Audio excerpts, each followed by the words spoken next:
E que o Senhor, ó Deus, possa abrir o nosso entendimento para que possamos, ó Deus, ter compreensão da mesma. Deus bendito, Deus amado, Deus Todo-Poderoso, Criador dos céus e da terra. Agradecemos por esta oportunidade que o Senhor nos proporciona nesta manhã. Estamos na tua casa para ouvir a tua palavra, em nome do Senhor Jesus. Amém. Pastor para a igreja. Ainda de pé, irmãos. Vamos fazer mais uma oração. Os irmãos sabem, vou compartilhar um pouco da igreja sobre a menina aqui no Espírito. Agora pela manhã, a nossa irmã Lara deu notícia, que infelizmente essa criança que foi encontrada, ela não foi encontrada com vida. E é aparentada, aparentada pela nossa irmã Lara, que infelizmente está essa oração pela família, e nós levarmos o pensamento para que o Senhor venha consolar e dar graça a essa família. Deus pode dizer amém? Amém. Vamos orar? Pai, meu Senhor, vamos estar na tua casa nessa manhã, para a tua igreja reunida, Senhor. Queremos apresentar a família, Deus, que está em luto desse momento. Nós tentamos imaginar a dor da perda de uma criança, adolescente, Senhor. Estamos diante de Ti, Senhor, essa família, nossa família. Guarda, Deus, o coração, guarda a mente. Venha aplacar a dor, através do Consolador, o Espírito Santo, Deus. Lá me encontra em cada parente, Deus. Que só possa, Senhor Deus, descer um bálsamo, Deus, sobre os corações dele. Guarda, Senhor Deus, as suas decisões. Guarda, Senhor Deus, a mente dele. Guarda, Senhor Deus, os seus sentimentos. Nós queremos apresentar diante de Ti todos dessa família. Que o Senhor possa, Senhor Deus, consolar, guardar, e através do Espírito Santo, não refrigério. Essa família está em luto e angústia nessa manhã. Levamos todos diante de Ti, em nome de Jesus. E já diga amém. Poder sentar, irmãos. Louvamos a Deus por esta oportunidade, irmãos. Lição de número 8. Você que tem o exemplar da revista,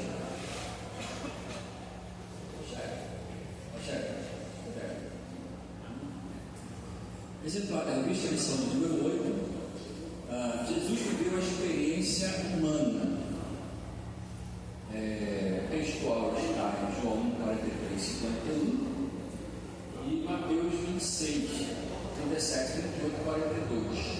Mas vamos fazer a leitura do textual, que diz: textual: e percorria Jesus toda a Galiléia, ensinando nas suas sinagogas, pregando o evangelho do reino e curando todas as enfermidades e moléstias do povo. Mateus 4, 23.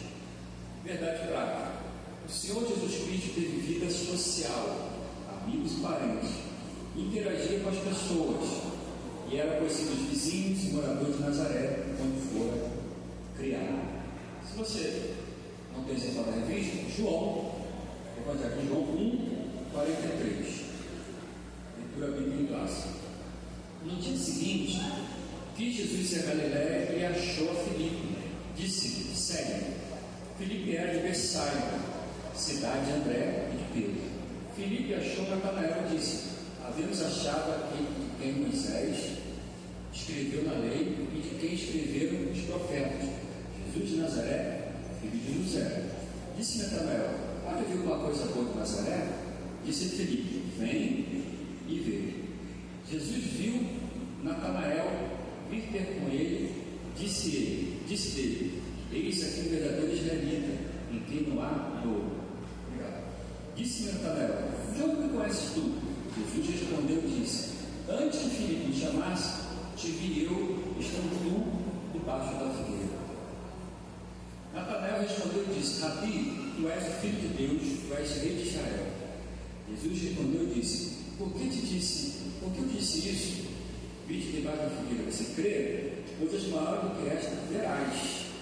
E disse: na verdade, eu digo que daqui em diante vereis os céus abertos, os anjos de Deus subir e desceres sobre o Filho do Homem. Mateus 26, 37, 38 e 42. E, levando consigo Pedro e os dois filhos de Zebedeu, começou a entristecer-se e a angustiar-se muito. Então ele disse: minha alma está cheia de tristeza até a morte, e cai aqui e vigiai comigo. 42. E indo, segunda vez orou dizendo: meu Pai, se este cálice não pode passar de mim sem beber, faça-se a tua vontade. Amém? Irmãos, introdução. O propósito da revista, o propósito dessa lição é mostrar que a natureza humana do Senhor Jesus tinha vida social e tinha vida religiosa. Okay? A natureza humana, Jesus humano, ele teve suas experiências. Dentre as suas experiências teve a religiosa e a social. Ok? Na introdução da revista que se tem aí, o autor usa a palavra anacoreta. Jesus não era uma anacoreta. Eu fui espírito que fala que Jesus não era uma pessoa, um eremita, um monge, não era uma pessoa que se vivia isolado. Devido à santidade, tem que se afastar de todo mundo. Anacoreta quer dizer isso, é um termo usado na época, no início do cristianismo. Jesus não era anacoreta, não era monge, não era eremita. Ele não vivia no deserto, isolado. Não. Ele não, vou parafrasear aqui, ele não nasceu em Mesquita e se achava muito santo, foi para o monte da Rua da Serra e ficou lá o resto da vida. Não, ao contrário. Teve vida religiosa e teve sua vida social, como eu e você.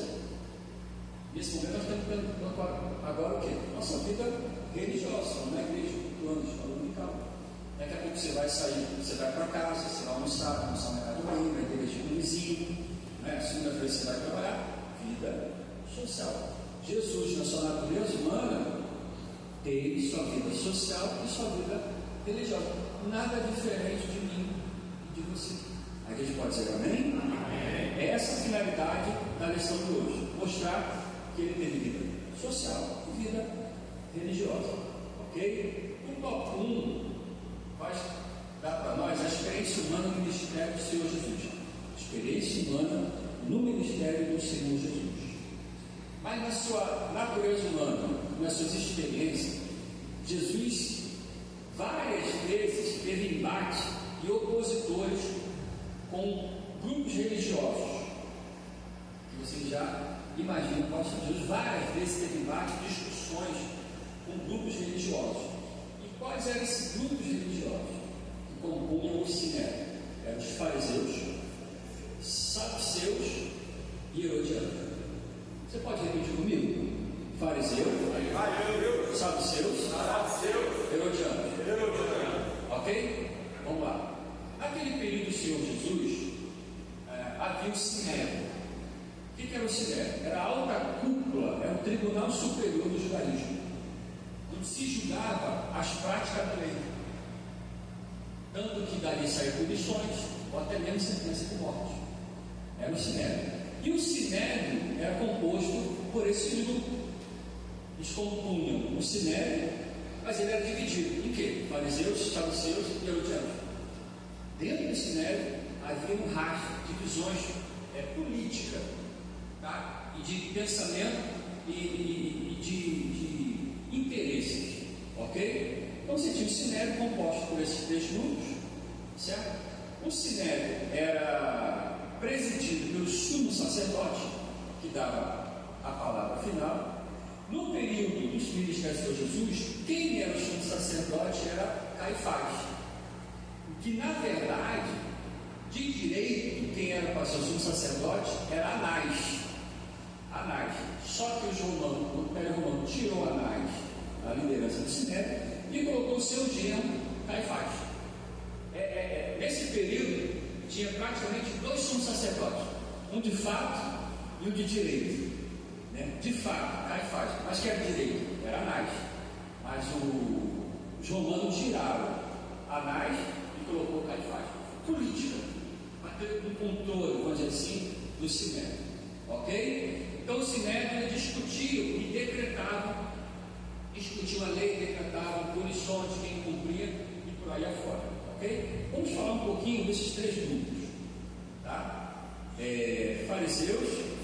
saduceus e herodianos. E Jesus, só para pontuar aqui, os fariseus, segundo a revista, em hebraico quer dizer separados, se achavam exclusivos, né? Se achavam diferenciados de todos ali, os fariseus. E eles entendiam a prática e benefício próprio dele, que a tradição estava acima das escrituras. Olha que interessante. Para benefício dele, para interesse próprio deles, tá? Ele defendia mais a tradição que a escritura. O próprio apóstolo Paulo, ele vai dizer em Atos 26:5 que os fariseus eram a mais severa seita do judaísmo. E é bom lembrar que Saulo era fariseu. Eram tão extremistas os fariseus que Paulo, no seu pensamento fariseu, quando ele vê, aspas, tá? A seita do cristianismo, a seita de Jesus crescendo, ele não, temos que impedir isso. E várias autoridades religiosas pedem carta de autorização para quê? Para prendê-los e até sentenciar a morte. Saulo era fariseu. Eles eram extremistas. Tanto que Saulo, né, o texto fala que arrastava, né, puxava das casas os cristãos, não é? E prendia. Aí quando chega lá em Estevos, ele autoriza, né, a sentença de morte do Estevos. Ok? Então os fariseus se diziam os exclusivos, separados, e eram, vamos dizer assim, o pior de todos, os mais radicais, os mais extremos. Vamos abrir Mateus 15, por favor. Mateus 15:3. Eu queria dar um exemplo aqui. Mateus 15. Faça uso da sua Bíblia. Mateus 15:3 até o 9. Vamos ver Jesus discutindo com os fariseus. Mateus 15:3. Ele, porém, respondeu e disse: por que transgrides vós também o mandamento de Deus pela vossa... Vamos lá, pela vossa... duas palavras, mandamento e tradição. Porque Deus ordenou dizendo: honra teu pai e tua mãe, e quem amaldizer seu pai ou sua mãe, que morra de morte. Mas vós dizeis: por que dizer ao pai ou à mãe, é oferta ao Senhor, o que poderias aproveitar de mim? Esses não precisam honrar nem pai nem tua mãe. E assim validas pela vossa tradição o mandamento de Deus. Aí vem Jesus batendo: hipócritas, bem profetizou Isaías a vosso respeito, dizendo: este povo honra os meus... Tem alguém comigo? Este povo honra com seus, mas o seu coração está longe de mim. Jesus confronta os fariseus, destacando que para eles a tradição era maior, tinha mais valor que o mandamento. Eu tenho essa Bíblia aqui.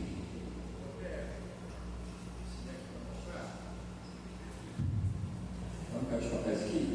Bíblia de aplicação pessoal, a da CPAD, a Casa Aplicadora.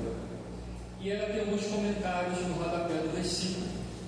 Quando a gente lê esse texto, Mateus 15:3, que fala aí do mandamento da tradição, ela vem aqui dar um exemplo dessa tradição que havia na época que os fariseus substituíam o mandamento. Eu vou ler para vocês vão interpretar por que Jesus fala disso aqui.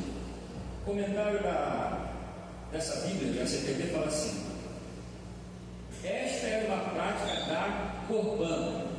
O que era Corban? Uma oferta ao Senhor. Quem votasse esse tipo de oferta era obrigado a entregar no templo uma quantia em dinheiro, que antes era usado para garantir o sustento dos pais. A Corban havia se tornado uma forma religiosamente aceitável de negligenciar os pais. Por meio dessa oferta, os filhos fugiam da responsabilidade para com seus progenitores. O que quer dizer isso? Havia uma tradição, conhecida como Corban, que se você fosse ao templo e desse uma oferta generosa ao templo, você seria isento de ter que cuidar dos seus pais. É mais ou menos isso, resumindo. Por isso Jesus fala, nesse texto aqui, sobre honrar o pai e mãe. Mas vocês, no mais valor a traição, né, do que o próprio mandamento. A gente pode dizer amém? Amém. Então Jesus combatia os fariseus. E eles davam mais valor à tradição, como está na revista, porque havia um benefício a eles. Ele conseguia se beneficiar de alguma maneira. Mas o mandamento dizia aqui: honra teu pai e a tua mãe, para que te prolongue o teu dia de vida na honrar a tua mãe. Até porque você entende que quando, por exemplo, o pai morre, cultura da época, o pai morre, a mãe viúva, a responsabilidade de cuidar até o fim dos dias era do filho primogênito, do primeiro, certo? Então ele fala de honrar. Então ele dava mais valor à tradição do que o mandamento. Por quê? Se beneficiava. Essa era uma das facções que havia no Sinédrio.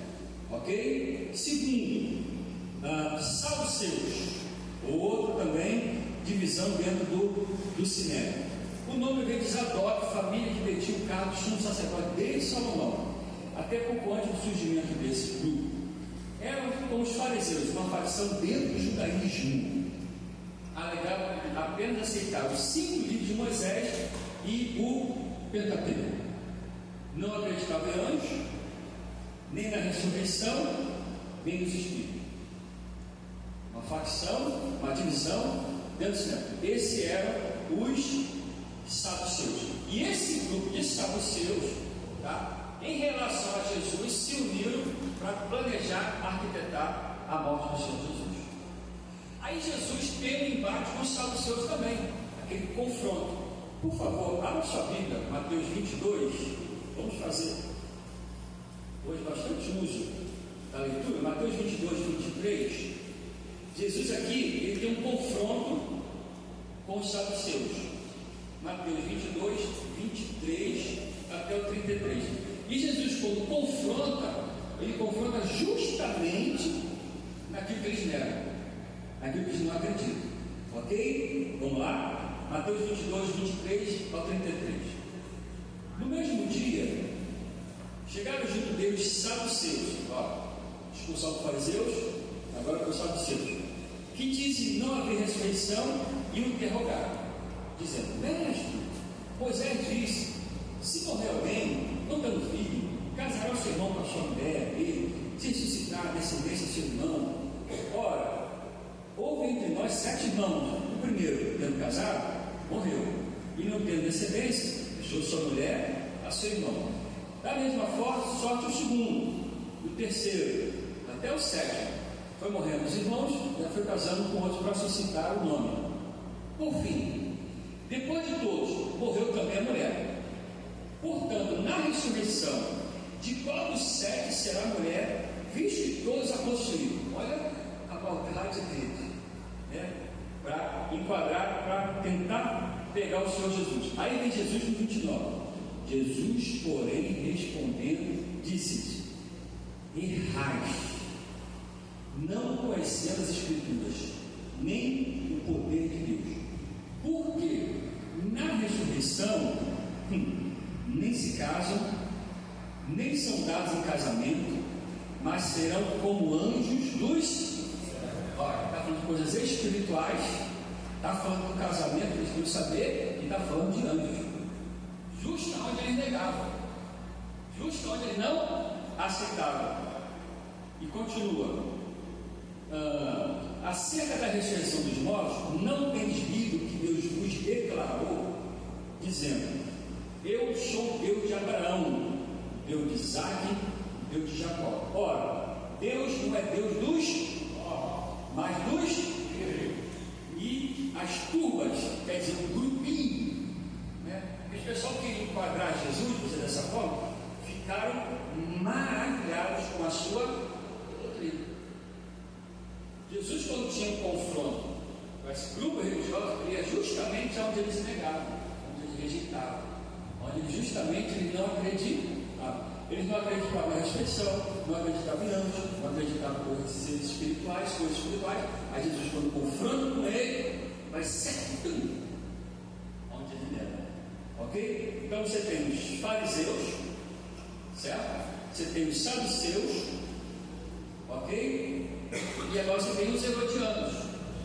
Todos esses grupos, 3 grupos, estão no Sinédrio e no final se unem para planejar a morte do Senhor Jesus. Ok? Vamos lá nos herodianos. Eles têm esse grupo aí. Tópico 1, letra C. Isso, tópico 1, letra C. Herodianos eram os apoiadores da dinastia de Herodes, uma espécie de marqueteiro. Olha a palavra que o autor da revista usa, marqueteiros. Buscavam convencer o povo para impedir um governo direto de Roma. Foram instituídos com interesse nacionalista e era a favor dos impostos. Resumindo, esse grupo aqui, tá, eles pendiam a ser favorável a Herodes. Ok? Era como se fosse divulgadores de Herodes, tá? E era a favor dos impostos. Para o judeu, o imposto, certo, era algo absurdo. Mas esse grupo aqui, o herodiano, era a favor dos impostos. Aí o autor da revista, vou destacar aqui, a palavra que ele usa assim, uma espécie de marqueteiros, né? Traduzindo para hoje, para nós, é o centrão de hoje. Vou para mais a me favorecer. Se é Herodes, se é o Sinédrio, se é a lei, certo? Mas eles eram a favor dos impostos. Aí Jesus também, certo? Vai ter uma discussão com eles sobre impostos, porque eles tentaram de alguma maneira encontrar falha nas palavras do Senhor Jesus, dentre elas os impostos. Aí Mateus 22,16. Aí na sua Bíblia aberta aí, tá? Perdão, Mateus 22,16 mesmo. 22,16. Vamos dar ainda aqui até o 22, onde a gente tem um confronto com os herodianos. 16. Enviaram-lhes o seu discípulo com os herodianos, dizendo: Mestre, bem sabendo que és verdadeiro e ensina o caminho de Deus, segundo a verdade, sem te importares com quem quer que seja, porque não olhes a aparência do homem, olha as palavras dessa turminha, né?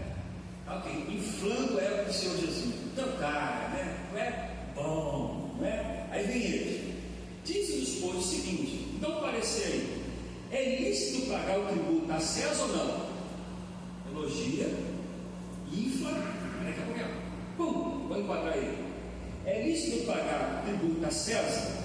Aí vem Jesus. Jesus, porém, conhecendo a sua malícia, disse: por que me experimentais, hipócritas? Vocês querem me testar, né? Só querem dar mal para mim, né? Mas vamos lá, vou enquadrar você primeiro. Me dá uma moeda aí. Dá uma moeda de vocês, aí está no bolso de vocês, tributo. E eles apresentaram dinheiro, a moeda. E disse: de quem esta esfinge que está? De quem é esta efígie que está a inscrição? E disse-lhes eles: é de César. Então disse Jesus: dai, pois, a César o que é de César, e a Deus o que é de Deus. Fechado. Fica assim. Acabou. Ele não era a favor dos impostos? Certo? Não tem discutir sobre imposto, Jesus? Meu filho, se tiver que pagar o IPTU, tem que pagar. Se tiver que pagar o IPVA, tem que pagar. Tem que ser. Tem que dar o dízimo? Tem que dar o dízimo. Tem que dar oferta? Dá oferta. Deus está pelo Estado e Deus seria de Deus. Eu quero ver um amém agora. Amém. É a nossa realidade. Jesus teve vida social, nossa, pagou imposto. Ok? Mas o que eu quero destacar aqui é que os herodianos queriam enquadrar ele no argumento dele.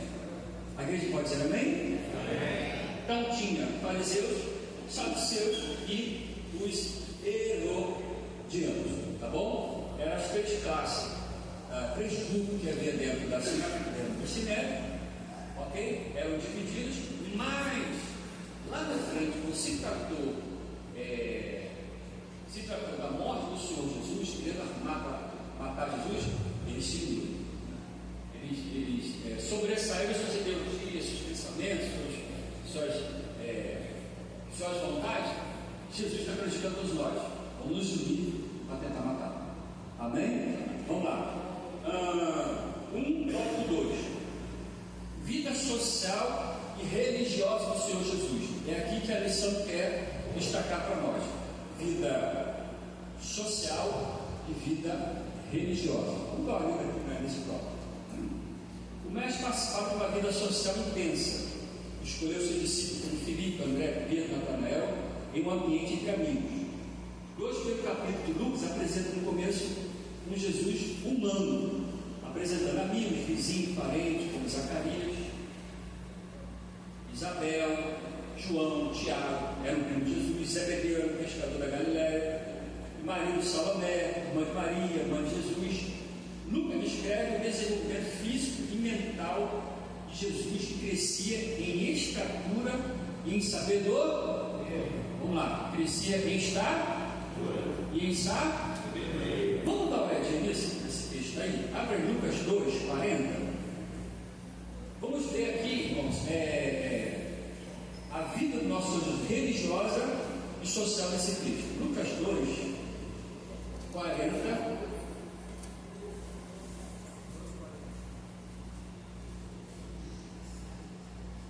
Lucas 2, 40.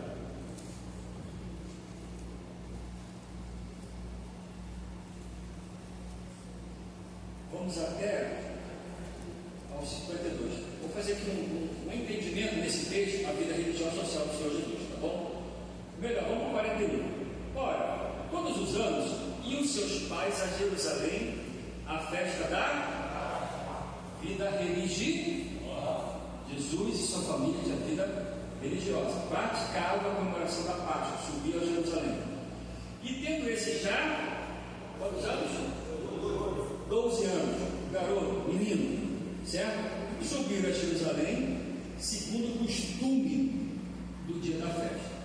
E, regressando eles, terminados aqueles dias, ficou o menino Jesus em Jerusalém e não souberam seus.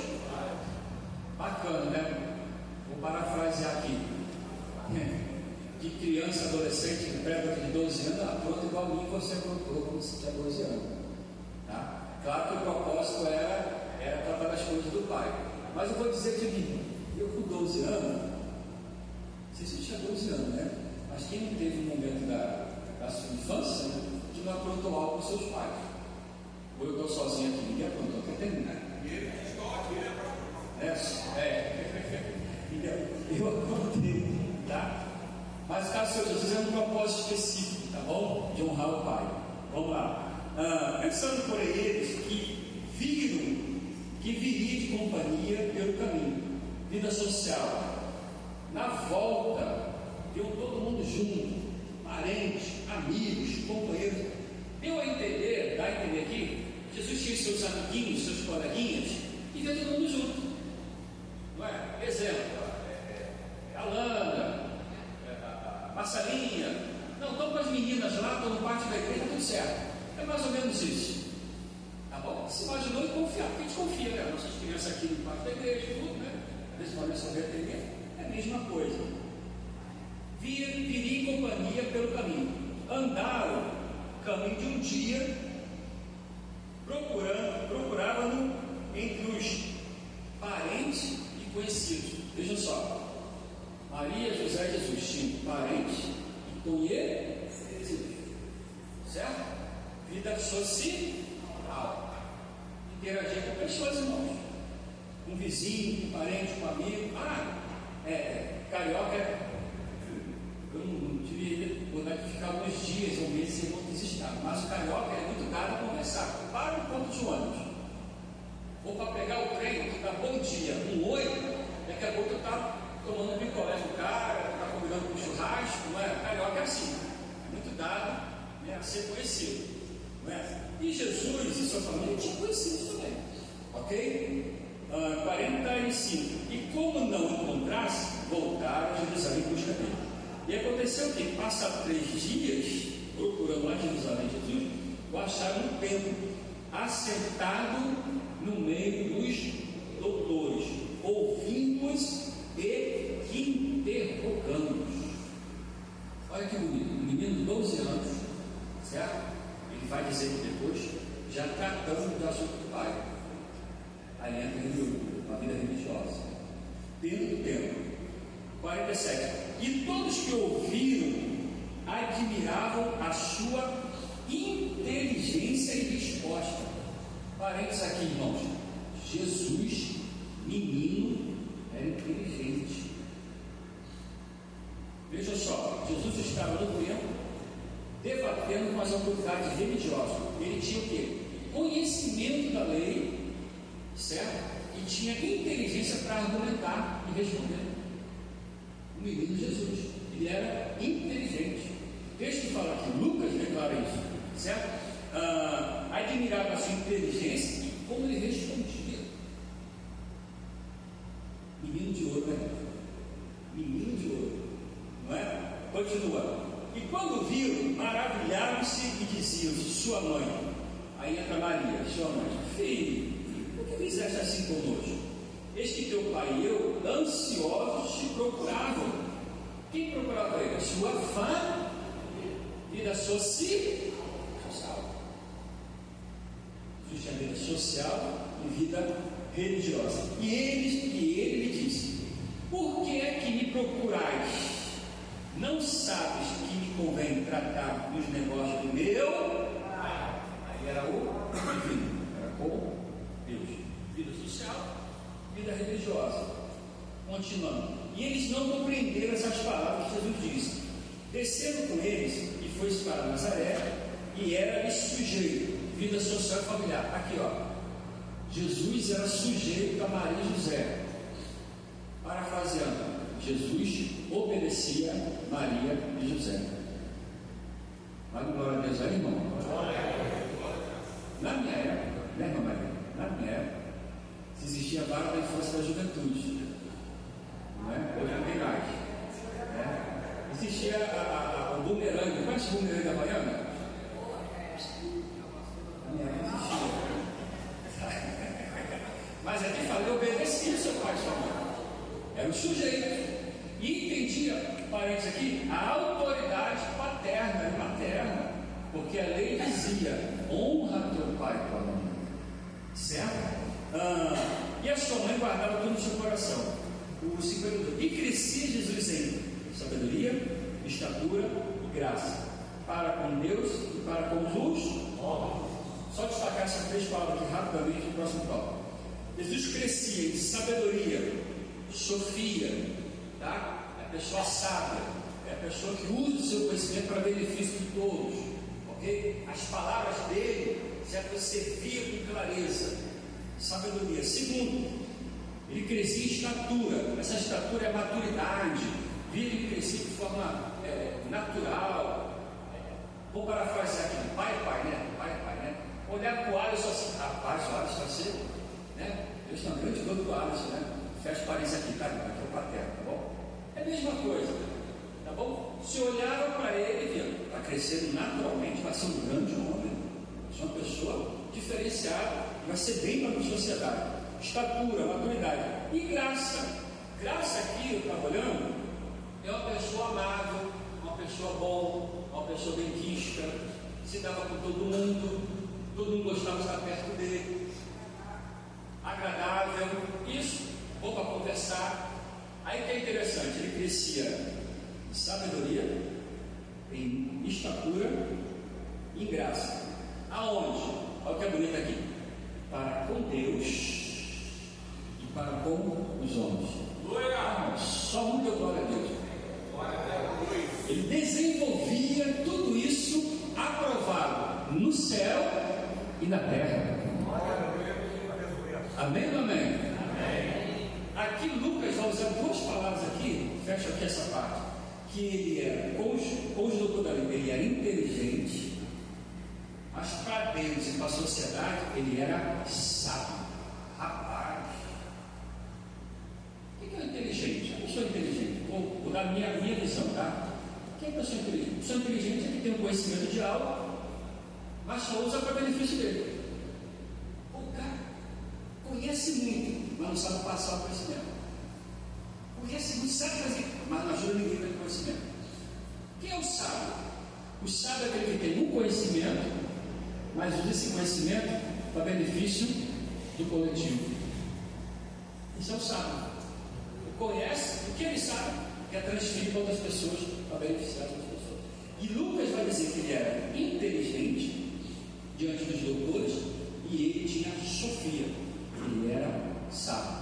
Vida, nesse texto, vida social e vida religiosa. Não difere de mim e de você. Não difere o nosso convívio diário. Não difere o nosso dia a dia. As mesmas, mesmo convívio, a interação que nós temos no nosso dia a dia, Jesus também teve na sua natureza humana de forma natural. A gente pode ser um amém? Características próprias do ser humano. Isso fala, irmãos, do sentimento do que Jesus, como homem, na sua natureza humana, passou. Jesus nasceu, claro que foi gerado de forma sobrenatural, você não sabe disso, certo? Mas após ele ser gerado de forma sobrenatural pelo Espírito Santo, o demais correu de forma natural. Ok? Zigoto, embrião, feto, uma criança, parto natural, amamentar, aspas, trocar fralda, cuidar dele, alimentar ele, educar ele, José dá uma profissão a ele. Tudo isso, a natureza humana, o nosso Senhor Jesus teve. Jesus teve sono, teve fome, teve sede, teve cansaço, chorou, se angustiou, sofreu. Nada que eu e você não passemos no nosso dia a dia, tá? Nada menos que eu e você passamos dessa natureza humana. E Jesus também, aí eu acho interessante essa parte do autor, que Jesus também morreu. A diferença é que não ficou morto com qualquer pessoa, mas ao terceiro dia ressuscitou, passando pelo ardor da morte, que nós vamos passar, ele passou também.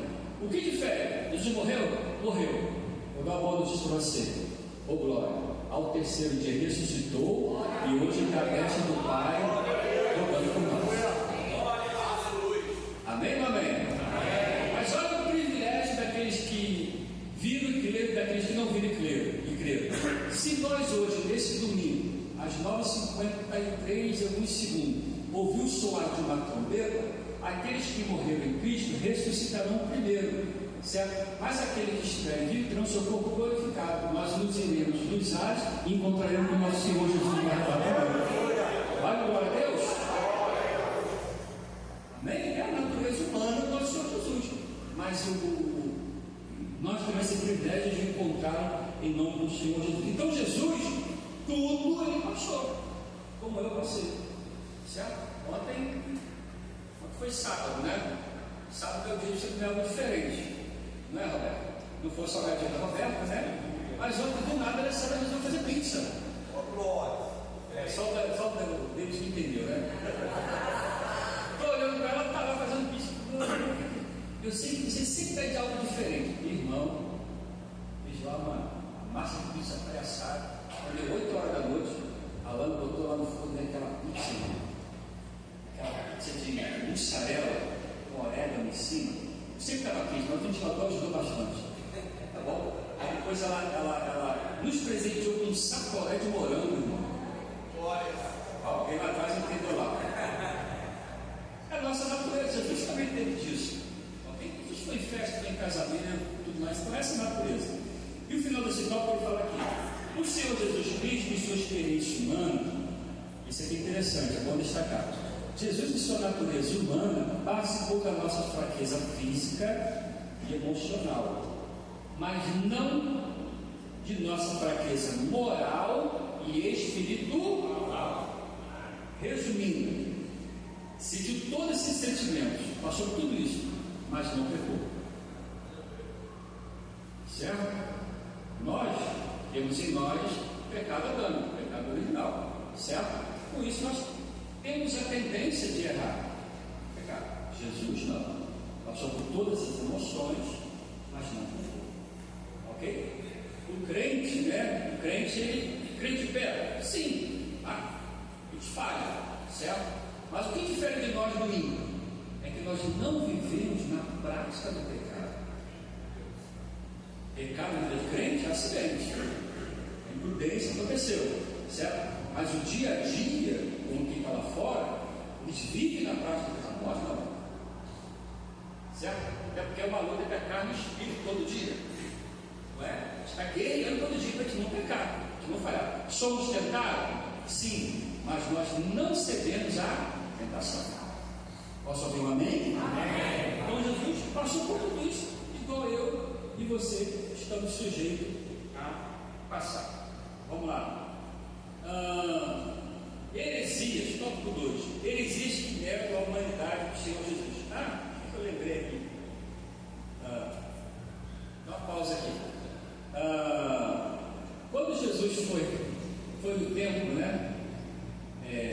O pessoal foi para Jerusalém na Páscoa, né? E ficou lá e Maria já ficaram procurando Jesus. Eu lembrei agora, vou falar porque é testemunho, tá? Testemunho diferente, filho de crente. Eu lembro que eu não tinha 12 anos, acho que tinha menos, mas eu frequentava uma explicadora na Zé Monte Paixão, pouco antes de saber TV Recanto, né? Meu pai me levava lá, né? Que negócio de explicador. Teve um dia que a mãe do coleguinha veio buscar o meu coleguinha e eu cismei de ir para casa com ele. Não sei como eu convenci a direção da escolinha de me liberar para ir com eles para casa. Quem é que ia vir me buscar? Presbítero Rubens Felizardo. Deu glória, né? Porque eu fui contigo, né?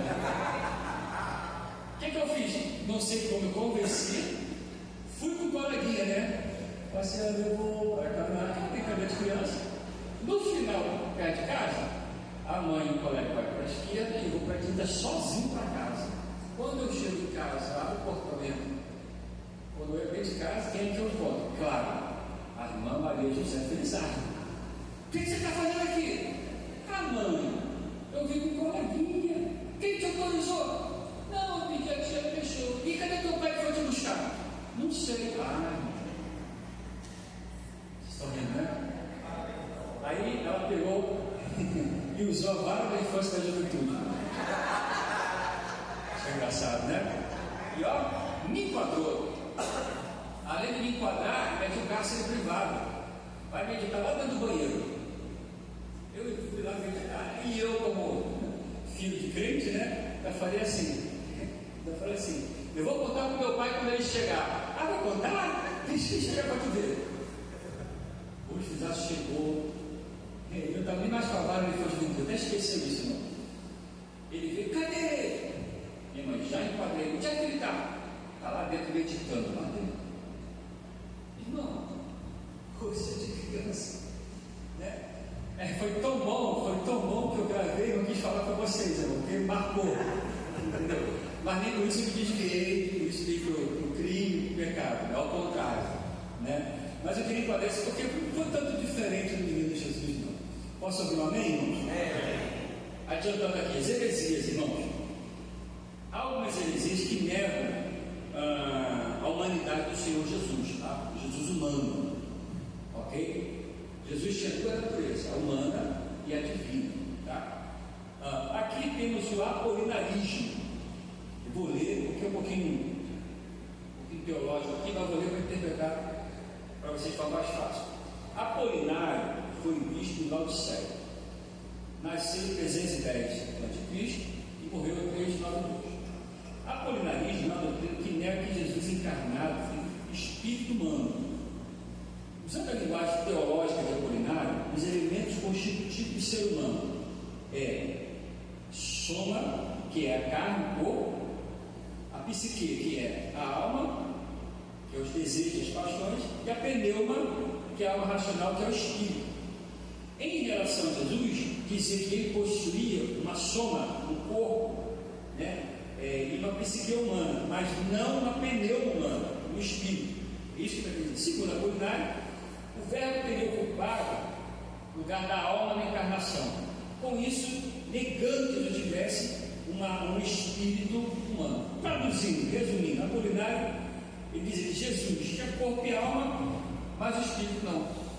O encarnado sobressaiu o espírito. Nós vamos ver daqui a pouco que, assim como eu e você, nós temos corpo, alma e espírito. Jesus humano também tinha corpo, alma e espírito. Já o apolinarismo já negava essa tricotomia, corpo, alma e espírito. Você pode ouvir um amém? Amém. Ok? Então esse era o apolinarismo, mas depois foi refutado, tá bom? Foi dado como heresia. Tá? Agora o tópico 2, a reação da igreja. A resposta da igreja sobre o apolinarismo. Vamos lá. Está aí na sua revista. A humanidade plena de Jesus está clara no Novo Testamento, que fala do corpo físico de Cristo e também da alma e do espírito. Essa humanidade de Jesus é igual a nossa. Vamos ver isso, provar isso? Abra sua Bíblia em 1 Tessalonicenses 5.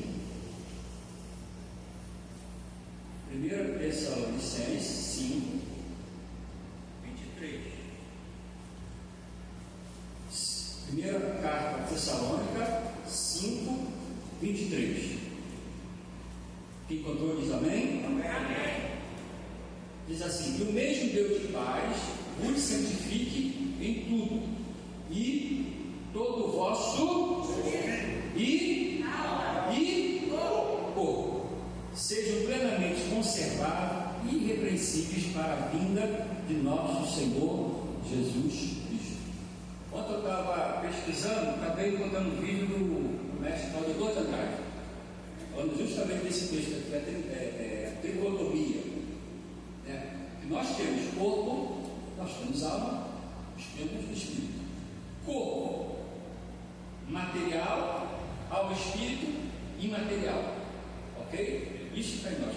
E o nosso Senhor Jesus, da mesma forma, tinha corpo, alma e espírito. Vamos ao físico? Abre aí, por favor, em Lucas 24. Lucas 24, está na revista. 36 ao 40. 24, 36 ao 40. Vamos lá. E falando ele dessas coisas, o mesmo Jesus se apresentou no meio deles e disse: Pai seja convosco. E eles, espantados e atemorizados, pensavam que viam um espírito. E ele lhe disse: Por que estáis perturbados? Por que soltais pensamento no seu coração? Vede as minhas mãos e os meus pés, que sou eu mesmo. Tocai-me e vejo. Pois o Espírito não tem, e nem como vedes que eu, Jesus carne. Ok? É a tricotomia: corpo, carne, alma e espírito. A revista não diz para nós. Então Jesus tinha corpo, tinha carne, tinha osso. Hoje, Jesus, eu não posso lembrar de ossos que eu lembro do pé aqui, Jesus, sua graça. Só lembro desse pé aqui. Ok? Carne, corpo, Jesus tinha. Jesus tinha espírito, carne, físico, tinha alma. Vamos lá, Mateus 26. Mateus 26.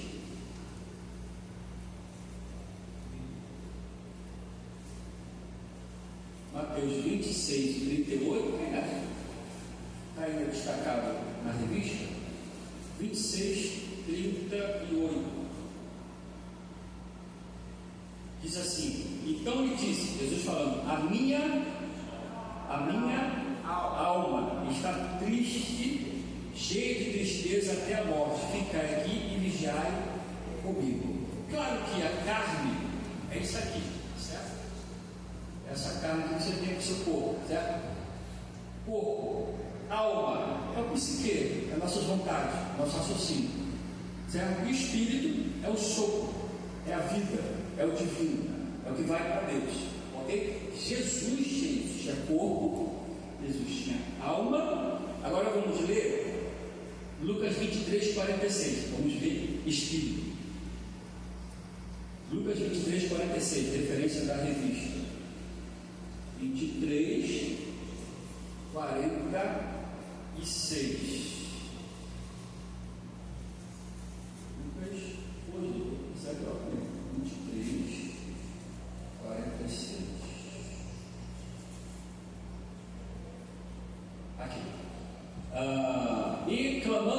com grande voz disse: Pai, nas tuas mãos entrego o meu espírito. E havendo dito isso, então, corpo, alma e espírito.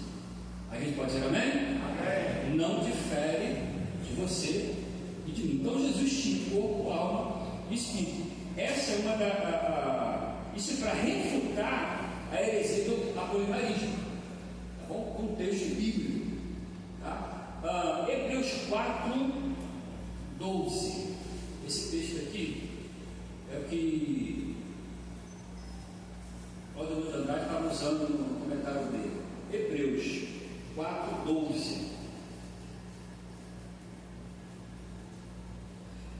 Que nós conhecemos bastante, né? 4, 12. Porque a palavra de Deus é viva e eficaz, e é mais penetrante do que qualquer espada de dois gumes, e penetra até a divisão da alma e do espírito, das juntas e medulas, e é apta para discernir os pensamentos e de intenções do coração. Ok? Alma e espírito. Tá bom? Então esse tópico aqui é para refutar o polilarismo. Ok? Corpo, alma e espírito não difere de mim e de você. Eu posso ouvir um amém? Amém. Show.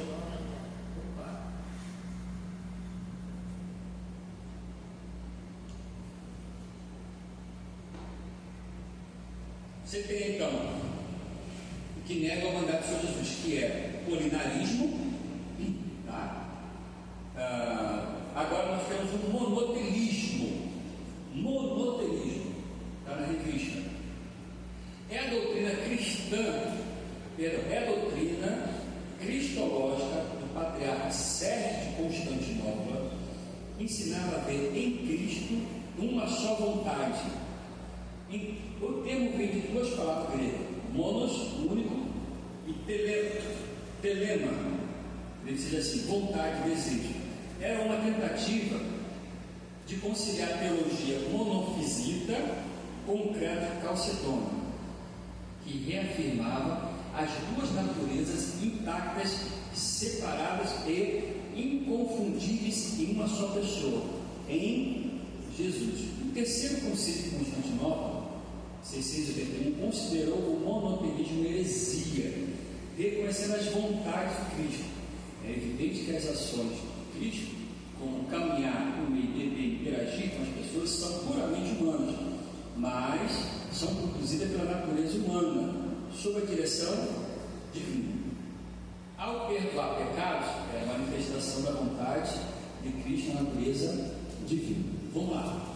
Jesus tinha duas naturezas: a humana e a divina. Ok? Essas duas naturezas. E essas naturezas tinham vontade, tinham ações. Certo? O que ele quer refutar aqui no monoteísmo é que Jesus só tinha a natureza divina. Era a natureza divina que dirigia a vida do Senhor Jesus. Mas foi reconhecido como heresia, porque eles entendiam que a natureza divina anulava a natureza humana. Não. Jesus tinha as duas naturezas. Só que no final desse tópico vai esclarecer o patriarca Sofonias, vai dar um entendimento muito simples para entender isso. Jesus tinha a natureza humana e divina, mas para refutar o monoteísmo, Sofrônio vai dizer que existia em Jesus duas vontades, natureza não, vontade, sendo a vontade humana submissa à vontade divina. Deu para entender? Jesus tinha a vontade humana e tinha a vontade divina. Só que a vontade humana era submissa à vontade divina. Jesus era carpinteiro, não era? Não era? Ele negociava, vendia, construía, cortava, certo? Comprava material, era a vontade humana, correto? Mas no ministério do Pai, do Rei de Deus aqui na terra, quando ele perdoava pecados, quando ele curava, aí era a vontade divina, sobressaía a vontade humana. Alguém pode dizer um amém? Amém. Vamos ver aqui um momento bem peculiar entre a vontade humana e a vontade divina. Abre Mateus 26. Mateus 26, 38. Que é lá no Getsemane. Mateus 26, 38. 38, 39. Então lhe disse: a minha alma está cheia de tristeza até a morte. Ficai aqui e vigiai comigo. E, indo um pouco adiante, prostrou-se sobre o seu rosto, orando, lhe disse: olha as duas vontades, as duas naturezas, humana e divina. Olha o que ele fala: Pai, se possível, passa-se de mim esse. Na sua vontade humana, essa natureza, ele sabia o que ia passar, o que ele estava esperando. Era a vontade humana. Se possível, passe esse cálice. Não quero passar por isso. Natureza humana, ele ia sofrer, não é? Daqui a pouco, alguns momentos, viria o traidor, viria os soldados do templo, o acorrentariam, julgariam falsamente, o chicoteariam, certo? Colocariam uma coroa de espinho, dariam uma cruz para ele, iriam crucificá-lo, colocar vergões nas suas mãos, nos seus pés, agonizaria na cruz até a morte. Isso ele já sabia. E a natureza humana dele, a vontade humana, se possível, passa-se de mim este cálice. Mas, todavia, não seja como eu quero, a minha vontade humana, mas como tu, a tua vontade divina. Foi assim um embate de duas vontades, as duas naturezas. Ia sofrer como homem, humano, não é? Aí aqui fica essas duas vontades. Humano não quero, não vou sofrer, mas seja feita a tua vontade, Senhor, a natureza divina. Glória. Está entendendo isso? Então a natureza, a vontade divina, nesse texto sobressaiu a vontade humana. É o que o texto aqui da revista fala, é o comentário lá atrás de Sofrônio, lá na revista do Patriarca de Jerusalém, que refuta esse monoteísmo, dizendo que existe em Jesus duas vontades, sendo que a humana é submissa à vontade divina. Glória a Deus, irmãos. Deu para entender? Certo? É isso aí que nós entendemos sobre as duas vontades, a vontade humana e a vontade divina. Vamos lá, já terminando, irmãos. Está no bom tempo, bom horário. Tá? Tópico 3. Vou fazer aqui um resumo aqui, porque o tópico 3 são os, vou dizer assim, as seitas, né? Que dão algumas afirmações que é em verdade, até para validar as suas doutrinas. Tá? Vou ler aqui. Quais países Jesus visitou quando esteve entre nós? Podemos afirmar que Jesus visitou durante a sua vida terrena 3 países: Egito, Israel, centro da sua atividade, e a Fenícia, que é atual Líbano. Mas não falta crença bizarra sobre a vida de Jesus. Não somente o movimento Nova Era, mas vários outros grupos ocultistas costumam ensinar que Jesus esteve na Índia, os mortos declaram que ele esteve nos Estados Unidos, enfim. A Bíblia, porém, não dá nada disso, não menciona nada disso, ao contrário, rejeita tudo isso. Os evangelhos não mostram Jesus estranho em sua comunidade, e muito menos um forasteiro. Bom, se Jesus esteve nos Estados Unidos, isso aí é boa, né?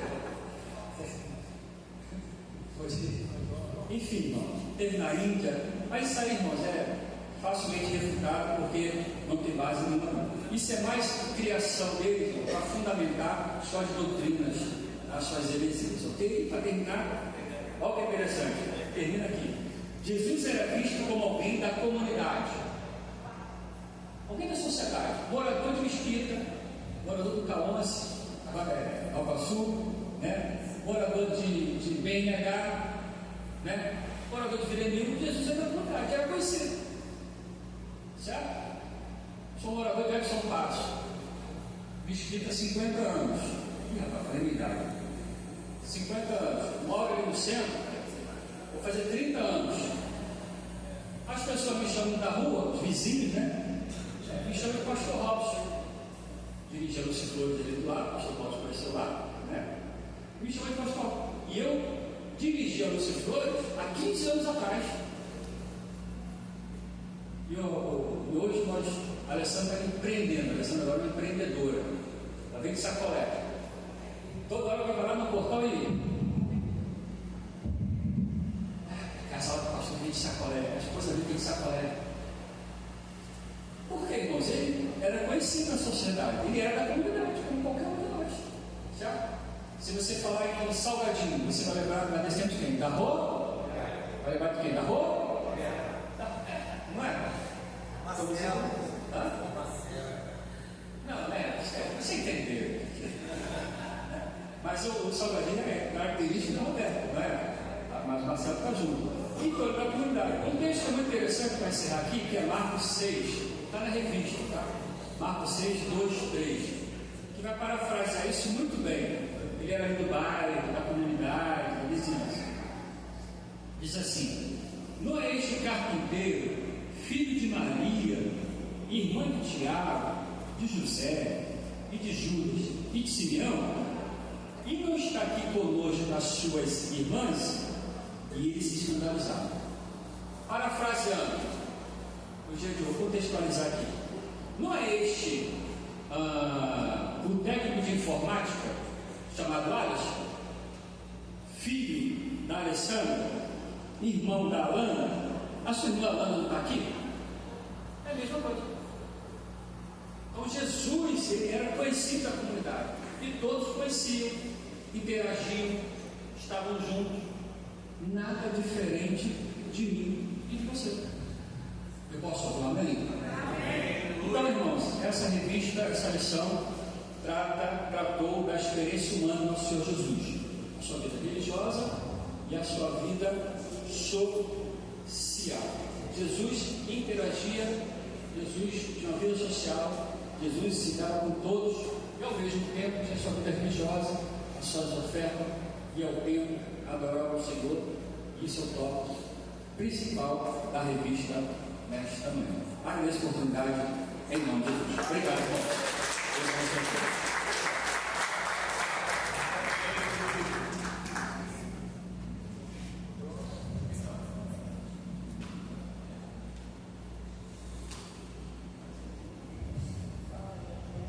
Amém.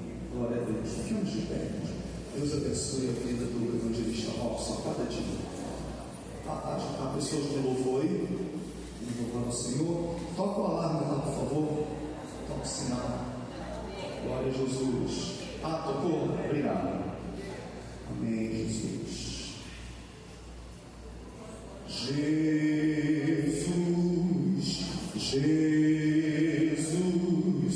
Tu és meu Salvador. Ainda de pé. Você pode encerrar a gravação ali, por favor. Jesus, só Teu serei, Senhor.